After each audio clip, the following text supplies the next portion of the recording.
കണ്ടോ നന്നായി പരട്ടുണ്ട്. ഇങ്ങനെ ഇടയ്ക്കൊന്ന് ഇങ്ങനെ സ്പൂൺ കൊണ്ട് ഇളക്കി കൊടുക്കുക. ആദ്യം നമ്മൾ ചതച്ചൊക്കെ വെച്ച ശേഷം മിക്സാക്കി ശേഷം ആ ഉപ്പ് കല്ലൊന്ന് ഇളകാൻ വേണ്ടിയിട്ട് നമ്മളൊന്ന് ഇങ്ങനെ ഇളക്കി കൊടുക്കണം. ഇടയ്ക്ക്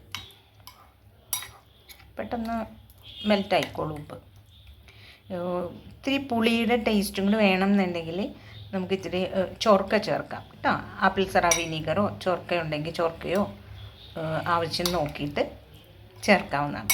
എനിക്ക് ചൊർക്ക ചേർക്കാണ്ടാത്തതാണ് ഇഷ്ടം. ചൊർക്ക ചേർത്താലും ടേസ്റ്റ് നല്ലത് തന്നെയാണ്.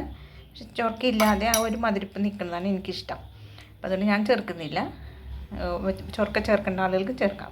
ഇത് പ്രത്യേകം ശ്രദ്ധിക്കേണ്ടത് ഇപ്പോഴത്തെ ആവശ്യത്തിനാണ് ഉപയോഗിക്കേണ്ടത്. പിന്നത്തേക്ക് ബാക്കി വെക്കാനും മാത്രം ഉണ്ടാക്കരുത്. കുറച്ച് മാത്രമേ ഉണ്ടാക്കാവൂ, നമ്മുടെ ആവശ്യത്തിന് മാത്രം. അല്ലെങ്കിൽ ഇത് ഇരുന്ന് വെള്ളം വാർന്ന് നമുക്ക് കഴിക്കാൻ തോന്നില്ല പിന്നെ കേട്ടോ. ഫ്രഷായിട്ട് തന്നെ ഉണ്ടാക്കി കഴിക്കുന്നതാണ് ഇത് നല്ലത്. നല്ല ടേസ്റ്റാണ്, എനിക്കിഷ്ടമാണിത്. ഞാൻ അതുകൊണ്ടാണ് പറയുന്നത്. ഓക്കെ, എല്ലാവരും ഇതൊന്ന് ട്രൈ ചെയ്ത് നോക്കുക. പെട്ടെന്ന് ഉണ്ടാക്കാവുന്ന ഒരു സിമ്പിളായിട്ടുള്ള ഒരു ചമ്മന്തി, പഴച്ചമ്മന്തിയാണിത്. Okay, thank you. എല്ലാവരും എൻ്റെ ചാനൽ സബ്സ്ക്രൈബ് ചെയ്യണേ, ബെല്ലൈക്കൺ ക്ലിക്ക് ചെയ്യണേ, ഷെയർ ചെയ്യണേ, ഹെൽപ്പ് ചെയ്യേ എല്ലാവരും. Okay, thank you. നമുക്ക് പഴം കൊണ്ട് ഒരു ചമ്മന്തി ഉണ്ടാക്കാം. അതെങ്ങനെയാണ് ചെയ്യണതെന്ന് കാണിച്ചു തരാം.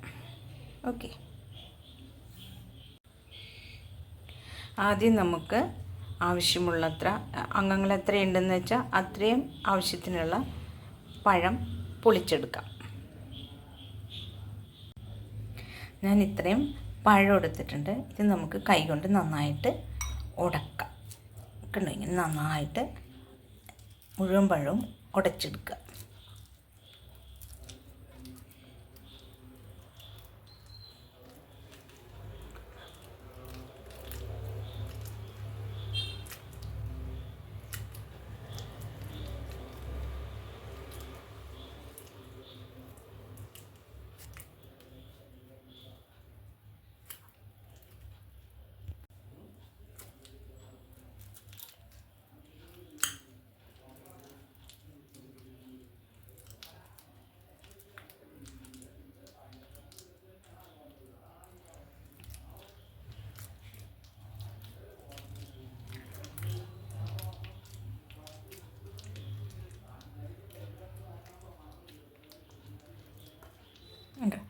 കൈകൊണ്ട് തന്നെ നന്നായിട്ട് ഇങ്ങനെ ഉടച്ചെടുക്കാം.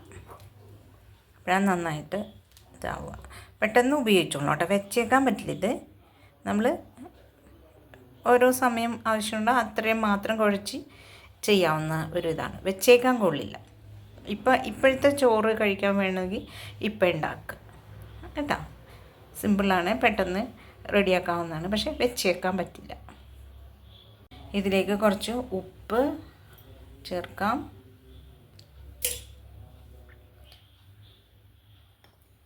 കുറച്ച് മുളക് പൊടി. ഓരോരുത്തരും എരിവ് എത്ര നമുക്കിഷ്ടമാണ് അതനുസരിച്ച് എരിവ് ചേർക്കാം കേട്ടോ.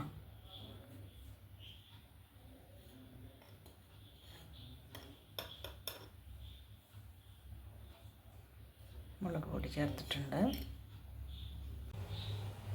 ഇതിലേക്ക് കുറച്ച് വെളിച്ചെണ്ണ, പച്ച വെളിച്ചെണ്ണ ഒഴിക്കുക. അപ്പോൾ ഒരു പ്രത്യേക ഒരു ടേസ്റ്റ് കിട്ടും. മുളകും ഒക്കെ ഉള്ളതല്ലേ. എന്നിട്ട് നന്നായി വീണ്ടും കുഴച്ച് കൊടുക്കുക.